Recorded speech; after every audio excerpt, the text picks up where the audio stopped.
ते मंगेश किती मदतीला धावून येतात ग आपल्या, अक्षरशः देवासारखे.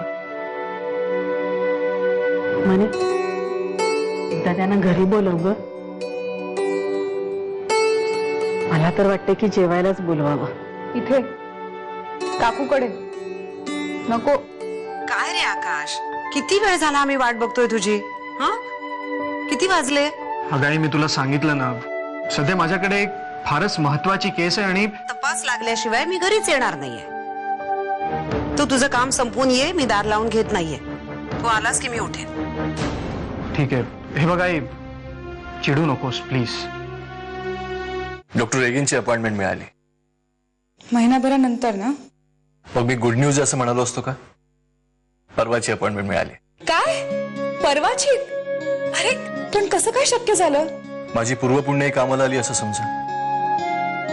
मी हॉस्पिटलसाठी, इथे येणाऱ्या पेशंटसाठी जे काही काम करतो त्याची दखल डॉक्टर रेगे घेत असतात. त्यांना थोडंसं कौतुकही आहे माझं. बस त्यांना भेटलो, त्यांच्याकडे शब्द टाकला. मला इतकं टेन्शन आलं होतं महिनाभर इथे राहायचं म्हणजे. आईला पण थँक्यू. मुंबईबद्दलची तुमच्या मनात असलेली अढी अजून गेलेली दिसत नाहीये. तुमच्या या मदतीची परतफेड करायला पुन्हा रक्तदान करू? नाही, अजिबात नाही. यावेळेस राहू दे.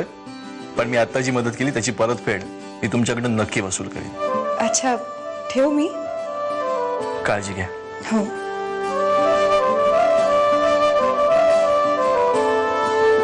या देवांसमोर 2-2 तास उभं राहून तू काय करत असते ग? तुला कंटाळा नाही येत? तुला येत नसेल कंटाळा, पण या देवांना तुझा नक्कीच कंटाळा येत असेल नाही? ज्यांची श्रद्धा असते शलाका, ते कितीही वेळ देवापुढे बसू शकतात. त्यांची श्रद्धाच नाही, त्यांना कोण सांगणार? मिसेस गुर्जर, कोमल बद्दल आता मी जे काही सांगणार आहे ते मन घट्ट करून ऐका. कुठपर्यंत झाली प्रगती? मनू तयार होईल ना? हो, म्हणजे मी जवळजवळ जुळूनच आणलंय. तिचं आधी ठरलेलं लग्न मोडलं ते.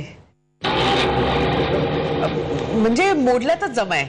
आता काय त्या दोघींना इथे घेऊन आले ना की झालंच सगळं. मनूचा आणि तिच्या आईचा निर्णय पक्का झाला की मला फोन करा. अभिमानचा एखादा फोटो मिळू शकेल का?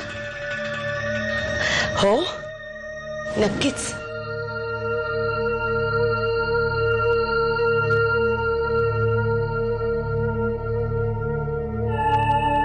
हा घ्या.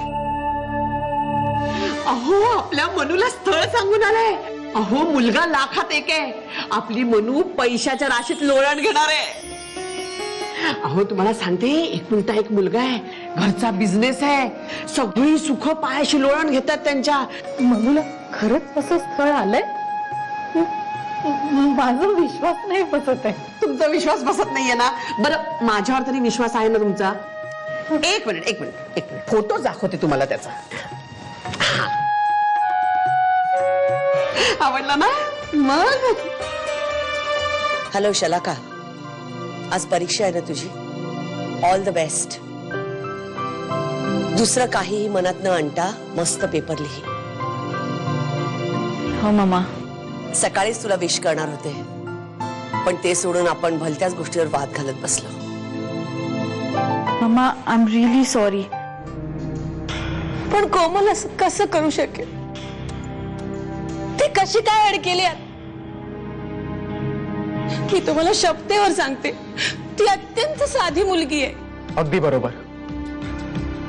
या साध्या, भोळ्या आणि सुंदर मुलींना हेरून या लोकांनी त्यांना आपल्या जाळ्यात अडकवलंय. या कागदावर कोमलने लिहिलेली नावं हा एकमेव मोठा क्ल्यू आहे आमच्यासाठी. पण मग त्या नावांचं काय झालं? त्या मुलींचा पत्ता लागला? येस, पल्लवी शर्मा. तिनं 3 महिन्यांपूर्वीच आत्महत्या केली.